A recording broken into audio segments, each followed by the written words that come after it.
ফাল্গুনী ঘোষকে নিয়ে আসা হয়েছে আদালতে। দেখতে পাচ্ছেন আপনারা সেই ছবি এক্সক্লুসিভ জি 24 ঘন্টায়। আপনারা জানেন গতকালই ফাল্গুনী ঘোষকে মধ্যমগ্রামের বাড়িতে নিয়ে যাওয়া হয় এবং সেখানে ঘটনার পুনর্নির্মাণ হয়। এই মুহূর্তে যে ছবি আপনারা দেখছেন ফাল্গুনী ঘোষ, তাকে নিয়ে আসা হয়েছে আদালতে। আদালতে আনা হলো ফাল্গুনী ঘোষকে।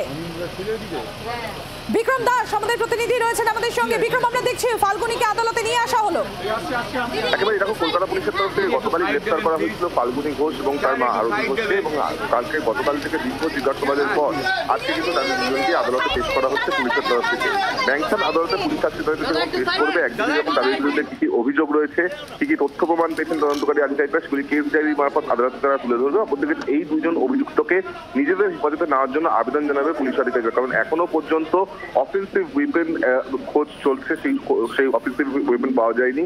অভিযুক্তকে জিজ্ঞাসাবাদ করে সেই অফেন্সিভ ওয়েপেনের খোঁজ করা হবে, এবং তার সঙ্গে সঙ্গে যেহেতু এই অভিযুক্তরা তারা প্রথম থেকেই তাদের বক্তব্যে বিস্তর অসঙ্গতি রয়েছে এবং পুলিশ তারা বিভ্রান্ত করার জন্য মিসলিডিং স্টেটমেন্ট দিচ্ছে, কারণে এখনো মোটিভ এবং অন্যান্য বিষয় কিন্তু জানার প্রয়োজন রয়েছে, এমনটাই মনে করা হচ্ছে। কারণ ইতিমধ্যেই পুলিশের তরফ থেকে সন্দেহ করা হচ্ছে যে এই খুন একেবারে ঠান্ডা মাথায় পূর্ব পরিকল্পনা মাফিক করা হয়েছে, এবং যেভাবে দেহ লোপাট করা হয়েছে, দেহ লোপাটের আগে যেই প্রক্রিয়াগুলো ঘটেছে, তাতে কিন্তু তদন্তকারীরা মনে করছেন যে এই অভিযুক্তদেরকে জিজ্ঞাসাবাদ করে এই সংক্রান্ত আরো তথ্য পাওয়া যেতে পারে। বিশেষ করে এই খুনের নেপথ্যে শুধুমাত্র কি বিবাদ, নাকি এর নেপথ্যে প্রপার্টি সংক্রান্ত।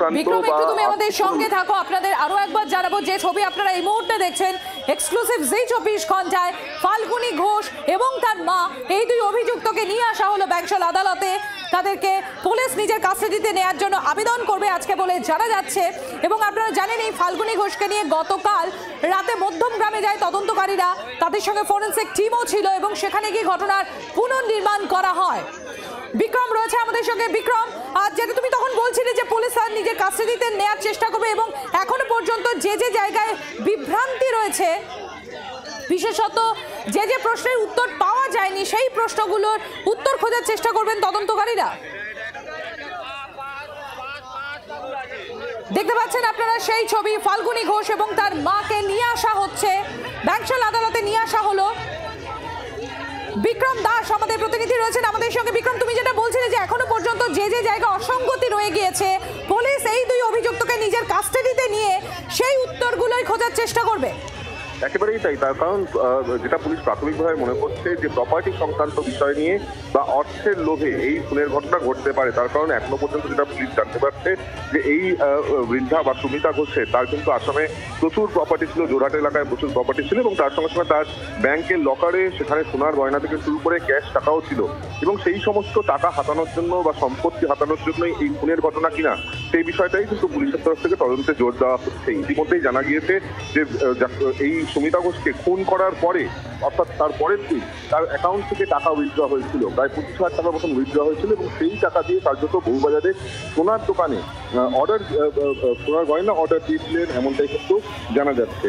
এক্ষেত্রে দাঁড়িয়ে যেটা তদন্তকারীরা আপাততভাবে জানতে চান যে এই খুনের নেপথ্যে অ্যাকচুয়াল মোটিভ কি রয়েছে এবং কিভাবে আর্থিকভাবে কোনো লোক সেখানে ছিল কিনা, তা জানার জন্য কিন্তু তাদেরকে আরো ফার্দার জিজ্ঞাসাবাদের প্রয়োজন রয়েছে, এমনটাই পুলিশ সূত্রে আমরা জানতে পারছি। ধন্যবাদ বিক্রম।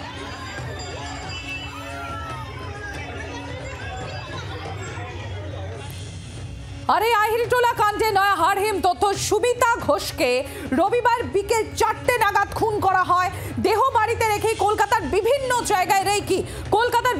জায়গায় রেকি, ফাল্গুনী এবং আরতির দেহ কোথায় ফেলা হবে তা বাঁচতেই এই রেকি বাড়ি ফেরার সময় পচা গন্ধ যে বেরোয়, সেই পচা গন্ধ ঢাকতে কেমিক্যাল স্প্রে কেনে মা এবং মেয়ে।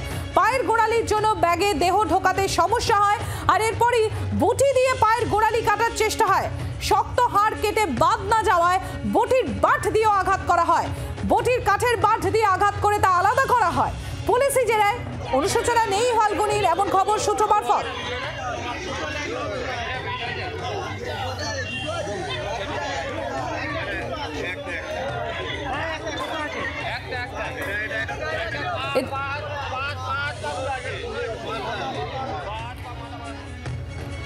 আহিরিটোলা কাণ্ডে নয়া হাড়হিম করা তথ্য, যে তথ্যগুলো আপনাদের সামনে আমরা তুলে ধরছি।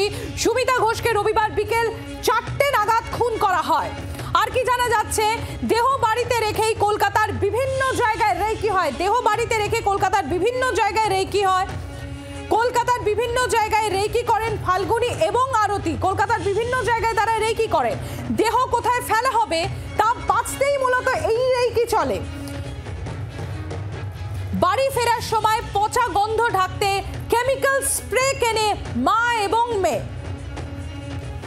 পায়ের গোড়ালির জন্য ব্যাগে দেহ ঢোকাতে যে সমস্যা হয় তার জন্য করা হয় বটির ব্যবহার। বটি দিয়ে এরপরই বটি দিয়ে পায়ের গোড়ালি কাটার চেষ্টা করা হয়, কিন্তু হাড় শক্ত হাড় কেটে বাদ না যাওয়ায় বটির কাঠের বাট দিয়ে বারবার আঘাত করা হয়। বটির কাঠের বাট দিয়ে আঘাত করে হাড় আলাদা করা হয় এবং তারপর সেই ট্রলির মধ্যে দেহ ঢোকানো হয়। পুলিশি জেরায় কোনো অনুশোচনা নেই ফাল্গুনীর বলে সূত্র মারফত খবর পাওয়া যাচ্ছে। আর কি জানা যাচ্ছে, উল্টে জেরায় নার্কো টেস্টের আবেদন করেছে ফাল্গুনী। জেরাতে নার্কো টেস্টের আবেদন করেছে ফাল্গুনী।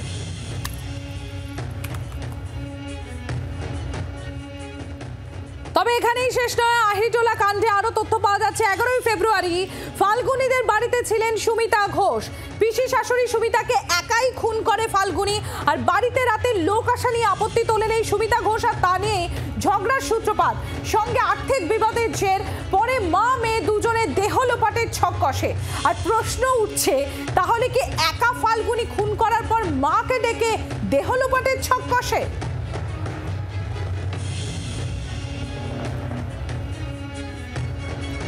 আহিরিটোলা কাণ্ডে আরো বেশ কিছু তথ্য উঠে আসছে। এই যে 11ই ফেব্রুয়ারি, সে 11ই ফেব্রুয়ারি ফাল্গুনীদের বাড়িতে ছিলেন সুমিতা ঘোষ।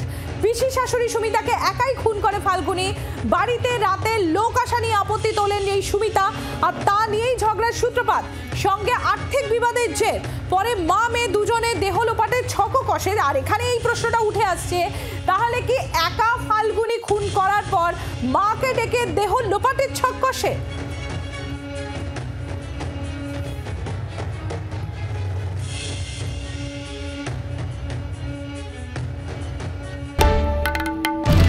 বাংলার আওয়াজ, বাঙালির আবেগ, জি 24 ঘন্টা।